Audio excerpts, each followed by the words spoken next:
Okay, we have one of our client, John here. We've done quite a few sessions with him in terms of breathing breath work. He's going to let us know in terms of what experience he had doing the breath work. So John, I'll let you explain a little bit in terms of what you were experiencing prior to the breath work we did for you and afterwards what you had experienced. So if you could like to share with everybody. For sure, doctor. I would say maybe it started like more than 20 years ago for me, the experience before actually just starting the session with you, doctor. And the highlights of that experience, like building up till then, it can be summarized in a few points. So I would say the first point was, let's say if I'm walking in any kind of, let's say big area, let's say I'm shopping, Shopping mall, busy shopping place. mall, Yeah. in a supermarket, in a busy place. Even actually, if I'm walking, sometimes actually on the sidewalk where there's too many people. Even on a sidewalk, we're talking about even that. exactly even on the sidewalk. But you do when you see a lot of people there, you're saying, or is it? Correct. Yeah. Yeah. Okay. So it's whenever there's too many people, and then it's a bit of a confined space, even if it's a bit big. What I used to experience was a chest pain, and I didn't know exactly what is that like, and it was like more or less like a sharp chest pain. So you felt sharp chest pain. Correct, sharp chest pain, and then actually I would say that didn't it. It increased with time rather than decreased. And in addition to that as well, whenever let's say I'm in a shopping mall or just sometimes even driving, I would have this, let me say, a bit of fogginess. Actually, I would say not a bit, actually just a considerable amount of fogginess where I'm really there, but I'm not really there. So let's say maybe I'm walking through a mall, or maybe I'm buying something from, let's say maybe a clothes shop, right? And then I'm looking through the actual clothes. So sometimes I will not even actually be aware what I'm looking at.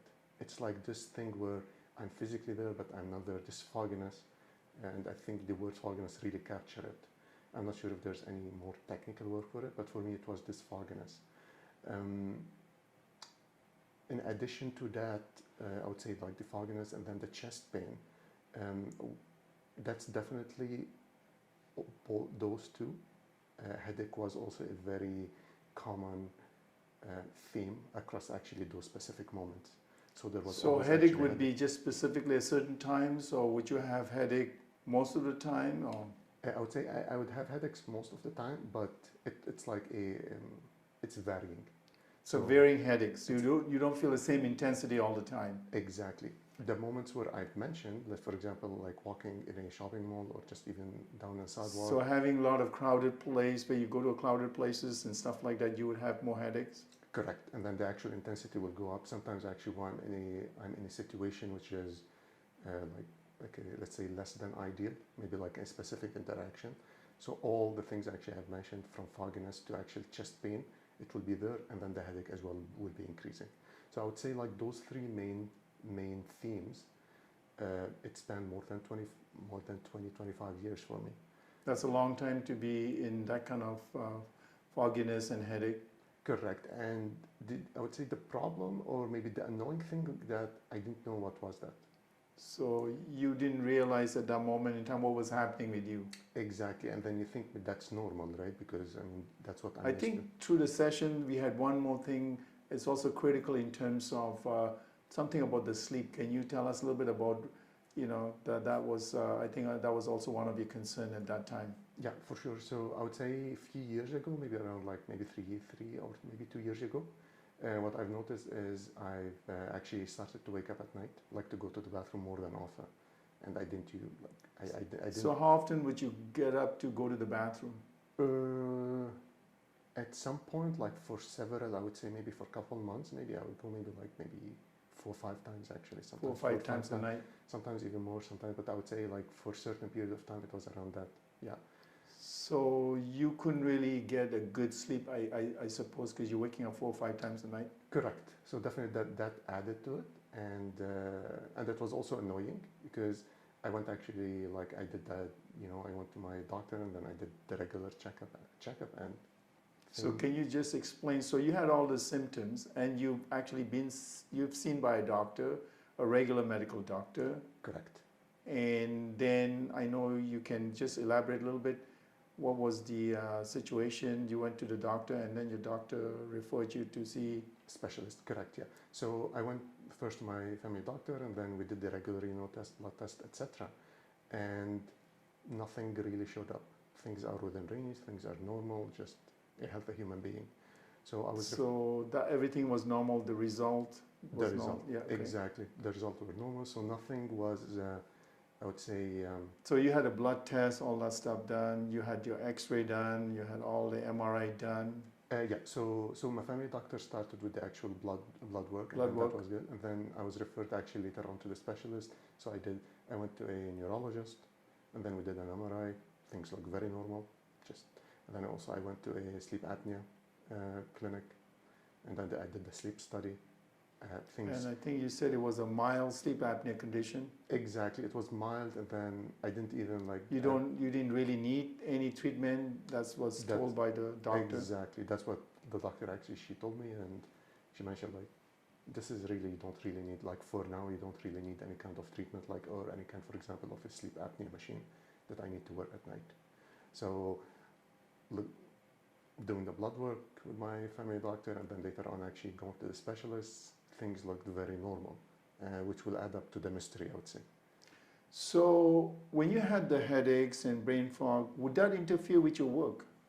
Oh yeah, I would say 100%, 100% of the time. So how did you manage to function in those situations when you had headaches and brain fog and stuff like that? So it was very, I would say it was like trial and error.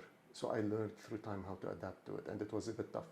So I would say maybe at the beginning, like I would just stop engagement. You would stop engaging with Engagement with- other colleagues. Exact colleagues, or maybe in a situation or any kind of personal engagement during that time, I would try to actually, for example, to not do that. Let's say if I'm trying to, let's say I'm shopping, less interaction, like I'm not gonna talk to anyone, I'm not gonna just even any slight interaction. You just pick up the product, you pay a bill, and you just leave and then get out. and get out. Exactly, and then get out, and I would choose get out rather than leave, because I really wanted to get out. Or you rather choose get out than leave. Yep, and most of Okay. the times actually I would just even Interesting. leave the,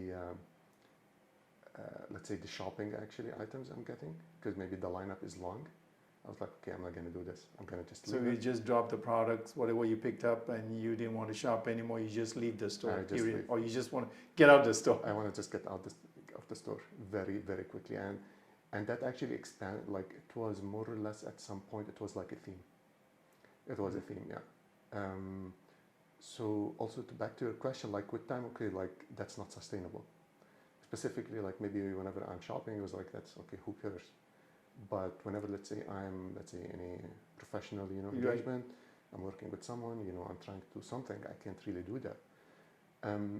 So what I did, couple of things. So the first one is I tried to minimize the interaction as much as possible, if possible, but with the amount of interaction that is left, which I really needed to do For your professional for my work. professional work, basically just to suck it up, Just to suck it up. just to suck it up, just and then keep moving. Like headache, just fogginess, just deal with it.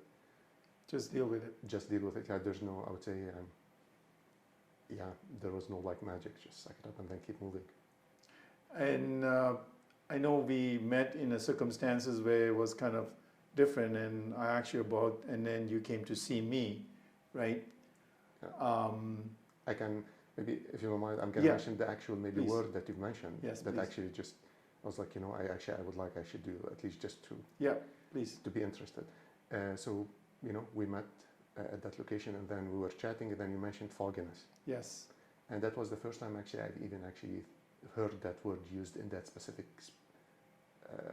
let's say, in that specific area. And I was like, okay, all the things I've been actually experiencing, I think that word really sums it up For you. for me.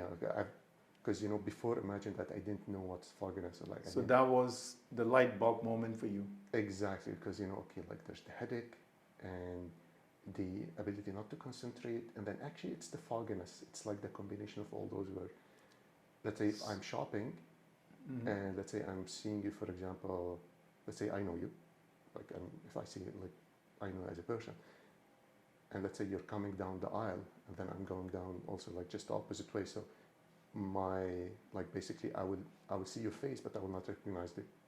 You would not recognize me. No, because I don't see you as a person. I see you like as a, let's say, like blurred image, like as an, yeah, like I know, okay, there's a person there. I don't want to bump to them, but I will not recognize that person. So, would you have the visual impairment when you're?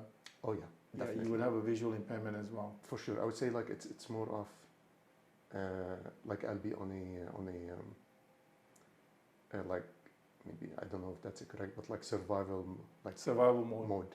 Yeah, just like okay, you know, I need to make sure I know my surroundings and then do exactly what I'm here to do and then get out. Like for example, if you say hi to me and then okay, now I'm gonna try to focus, but if we engage in any kind of conversation, I'm gonna forget 90% of it. Not because I don't wanna. Yeah. So you met with me and we did some assessment session. What did you think about the first assessment session? Like in my head, I had too many questions. Mhm. Definitely, like just I didn't know actually like so. So you the weren't actual- quite aware of what you were coming in for. Exactly. So I would say like what really made it, I came in like for two reasons because I knew like there's a level of trust, and then the second one was the actual Right. first mention like fogginess. I was like this is the Something closest- different.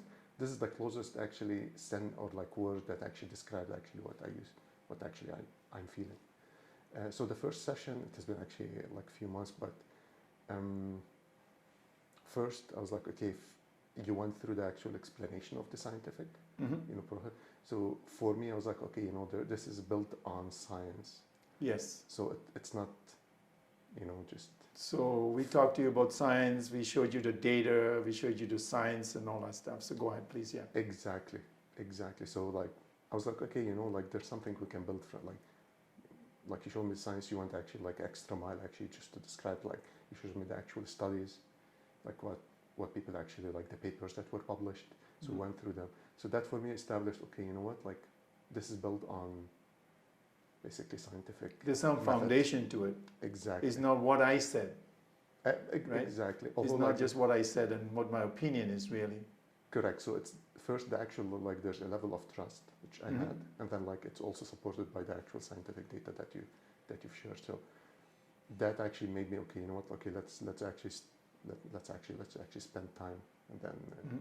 like to start those sessions as well. And then so we went through the assessment session, and did you have any issues in the assessment session itself? I know we went through that, we put a stress on you, Oh yeah. Oh, yeah. and how did you feel at that moment? I know now we're talking about that was months ago, but what was your feeling or what was your sensation like when we put you through the stressor session there? It was interesting actually because I remember like the stressor and I would say like the thing that really stuck in my mind is the chest breathing and then actually holding my breath. I should Okay, say. so those are the two things that stood out for you. Definitely holding my breath. Breath holding and chest Chest. breathing. Exactly. Okay. And at that point in time, now I don't exactly remember, you may remember that, did you have any pain or discomfort? Definitely, I remember like the headache. Headache? Definitely. I would say pain. It was the chest pain, which we later actually, you know, Right. it's basically related to the actual chest Right. breathing. And I would say like the headache and the chest breathing were like just that I remember. Okay. Yeah. So, we talked about that. The headache is when you lower your CO2 level and all that stuff. We talked about that. Correct. And the chest pain and all that stuff, we talked about you activating your thoracic muscles or upper chest muscles and all that stuff to breathe, right? Right. Correct. Which we, sorry, go ahead. Which we kind of resolved as we went through the learning session. So I know we did quite a few learning sessions with you. And can you just sort of describe, I know we went through quite a few sessions, but what did you experience after, let's see, we did, let's say 6 or 7 sessions of breath work with you? For sure. There's a few points I want to mention, and but before that, actually, I want to mention also like 'cause people actually just if somebody actually went through the same thing, like it's not if you look at it as a graph, it's not like just going up all the time. It's like just like the experience that I have, and then I explain it. It's like up and down, but the whole trajectory is going up. And then by going up, I mean like are things actually, a little bit better or not, or actually are they better or not? So just to go into details. So the first actually point is chest breathing. And what I mean chest breathing is the pain in my chest. So before actually, whenever I'm going down, let's say maybe shopping or just even walking down the sidewalk, like there was this chest beat, like it was annoying. It's like a very sharp chest pain, like middle of the chest and just around the middle area. And I was like, I didn't know what was that. But as we went through the session, I was like, and then you explained this is mostly the actual chest breathing, specifically chest breathing. Now I'm aware actually, okay, I'm doing chest breathing, and then we actually through our exercises together, it's like we proved it, and then like there was multiple actually just. So we went and tried chest breathing versus diaphragm breathing, and you could feel the difference between the two. Definitely. And that's what we call negative practice, right? Yeah. Okay. You got it, exactly. Yeah. And outside, because like the session is a definite amount of time, but outside of that, now I started, to experiment. So you started doing it at home. Exactly, and then like basically you've mentioned a few exercises like breathing exercises. And specifically, actually, now what I notice is, okay, like whenever I'm walking down the street, now I'm catching myself. I'm chest breathing. You're catching yourself doing the chest breathing or thoracic breathing. And this is like, for me, this is like being aware of it, the first thing, being aware of it. Right. It's also like a light bulb of, like, I'm really doing that. And I started to know the symptoms, like the chest pain. There's actually like the diaphragm breathing. I'm not really doing the diaphragm breathing. So there's those, like with the exercise, like with practice, like I'll start to pick up on. So the first thing actually that came, like that I felt the direct impact was the actual pain. Whenever I'm walking, just even sometimes even I'm sitting. So you said pain. Where would you feel the pain? In the chest pain. In the chest, okay. The chest pain, exactly. So that was, so the first part was I'm going down, let's say just walking, and then the actual chest pain. It's like, okay, now I'm aware of it. Okay, let me actually switch to diaphragm breathing. Let me actually not hold my breath and not do the chest breathing. And then with practice, this is where like, rather than it became like I'm forcing myself to do it, it became like the normal. And then it was like on occasions, I'll find myself, I'm going back to chest breathing. And then I was like, okay, now I know actually, okay, what should I do? So it was like a bit of a journey within that specific space of chest breathing and the pain. So after the breath work, you felt like you became more aware of when you are in chest breathing versus when you are in diaphragm breathing. Correct. So when you get to chest breathing, you become aware of it. So you go, okay, I need to now switch over to diaphragm breathing, right? Which for me, I would say this is one of the biggest things. It's just to be aware of. To be aware of. To be aware of, like, because this is like for more than 20 years. This is actually, I think, this is actually what like I really struggle with. Is like, okay, so what's really going on? So what you feel is that you've been doing all these years. You're probably doing chest breathing, but except you weren't aware of it because you weren't trained or nobody has told you that this may be the issue that's associated with what you've been having. Correct.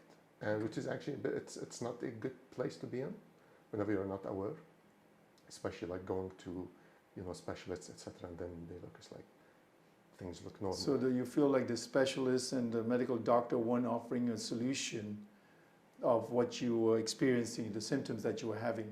Yeah, unfortunately, like I think they did what they usually do, and things looked actually very normal to them. And so it was sometimes like, I will doubt myself, like, is that even happening? Like what I'm feeling, but pain, you can't. So you're doubting yourself. You got it, exactly. Because I think the medical profession has told you that what you're experiencing may be normal? Not normal, but they can't. I would say my conclusion was what I'm feeling is normal. They didn't say that specifically, but they said like things look normal from their perspective. From their perspective. From their okay, perspective. So it's trying to clarify that, yeah. Exactly, like from their perspective, just they did what they do, the test, and things look normal. So that's actually when I was like, okay, like if that's the case, okay, maybe this is normal. Maybe I'm just That was normal for you. for me. So To that's be my having the conclusion. chest pain, to be having the brain fog, to be having a headache, Exactly. So this Right. is where I concluded maybe like that's it. because you were just ready to accept Exactly. what you were experiencing was quote unquote normal. Exactly. And I didn't really. It's not like I experienced something else to compare it with. Right. You had nothing to compare it To with. compare it with, Exactly. so- Yeah. Mhm. Just business as usual. Like this is normal. Just keep going. So I did my due diligence. They did their due diligence, and then we move forward. So I think this is where like being aware is very important. Like for me at least. Like Mhm. now, okay, you know what? I'm aware of what's happening. Then there's some exercises I'm trying to do, and not, I would say maybe not exercise, but like at the beginning, let's say if I'm walking chest pain, I was like, okay, I'm catching myself. I'm doing the actual chest breathing. And in addition to that, actually, it takes an effort to do chest breathing. So, John, can you tell us a little bit more about in terms of after having the breath work done, what was your experience like compared in terms of your symptoms? Yeah, for sure. So as I mentioned actually before, the chest breathing, now actually I'm aware of it. So whenever actually chest breathing chest pain happens, I was like, okay, you know what, I'm doing the chest breathing and then I'm trying to re-regulate and then using the exercises. So you that we can went switch through. over now. Exactly. Okay. And then with doing that for a period of time, it became the normal actually not to do chest breathing. So that with the actual exercises, like I really actually catch myself very like few times, only like rarely, that I'm doing chest breathing right now. So it almost flipped. So that's the first one, which is chest pain. The second one, which was also significant, is actually going to like waking up at night and then going to the bathroom. I'd say for the last several months, maybe going into maybe the first or second month. I would say the second month since we started actually. Since we started the breath work, yeah. Exactly, together, like that almost disappeared. Actually, just out of nowhere. So, So you don't wake up at night anymore. like maybe from time to time, but very like once, I don't know, like Mhm. a week or maybe 2 weeks. But outside of that, it's definitely not like before. So this is definitely like the second significant thing that I experienced. The third one, which is also like important, was the headache. The headache, it's still there, but what I've noticed is that whenever it's happening, I try, depending on the situation, to do the actual breathing exercises that we went through. Mhm. And then after, I would say, like certain amount of time, 5-10 minutes, even sometimes less, that actually the intensity of the headache would go down a lot. And even with the exercises, like sometimes the headache was very persistent. Like it can persist for many, I would say sometimes many days. Now, like it's still happening whenever like there's certain things that occur. But now using the exercises, I try to control it. And then I would say, I don't have the percentage in mind, but that significantly actually dropped. Mhm. Did it significantly drop like the same as like the chest pain and like going like waking up at night? No, because those chest pain and waking up at night, they're almost non-existent, right? Non-existence. They're almost non-existent. The headache, I know like there could be also like something else that I know about, like just Mhm. that I need to work on, but now at least I know I can control a very significant part of it. You can Yeah. control a significant part of the headache. Of the headache, like the intensity actually. I need to go and then do the actual breathing exercises. One thing also, like for the fogginess is very significantly lower. It's still like from time to time it will reoccur, and I know the actual situation to reoccur in, but it's not as constant. Definitely is not as constant as before, and significant. Another one that the sunlight sensitivity, light sensitivity. Before I tried as much as possible to avoid light in general. Like if it's sunny outside, I'm not a big fan of it, which is almost the opposite of what people actually usually feel. Now I see the actual light, that we're using for this. It's like I have no problem. Doesn't bother you. Yeah, This sharp, exactly. very strong, intense light doesn't bother you. Exactly. Like I will not look at it, just Yeah. like directly, but like this room is well lit, and I'm fine. Just So the other question I had is that I know we talked one time about at the beginning that when you're driving, you had to get up the road. yes. Have you had incident where you had to get up the road recently? Not not necess- not no. I don't remember now. There's one thing that actually I would to be also like just for like I'm not driving long distances Right, right. because during the Okay. pandemic etc. But like using induction, I would say what I've experienced with the fogginess and then the actual significant Mhm. decrease in that. I would also attribute like if I'm driving, I will not experience that. But I'm not driving that much. Okay, so you couldn't say about the driving condition. I cannot say like for real actually like Right. it's slowing down. But what I can say about driving is before actually I try to avoid driving whenever it's like very sunny. Very sunny. Very sunny outside. Even if it's not sunny, like even if just there's clouds, but it's like all white. So there's actually a lot of light. Dispersed light. I try to avoid it. Now it's like it's not a big deal. It's not fun, but it's not a big deal. I can manage it. I can manage it. Yeah. I think at this point in time, John, I think we're going to try to do some demonstration in terms of bit of the breathing technique that we use. I think most of our viewers wants to know how to do resonant frequency breathing. I think we're going to try to do some demonstration in terms of the trying to get the carbon dioxide level up, and then we're going to do some demonstration on resonant frequency breathing. Together, we're also going to have some, while you're doing all that stuff, we're also going to record some heart rate variability and see how the nervous system is doing. Definitely. And so I think we may get a situation where we don't necessarily always will get 35% millimeter of mercury of carbon dioxide because it's all variable sometimes depending on how we think, right? Yes. You know that very well. And, it's not just depending that, what I want to have. So sometimes the mind and the body has to work together, right? Correct. So if the mind and the body don't work together, sometimes you may not get the result that you want. For sure. So it's really critical. Can you just give a little bit of your experience in terms of your breathing stuff that we went through with so that the audience has a better understanding of not coming from me, but from like yourself? So.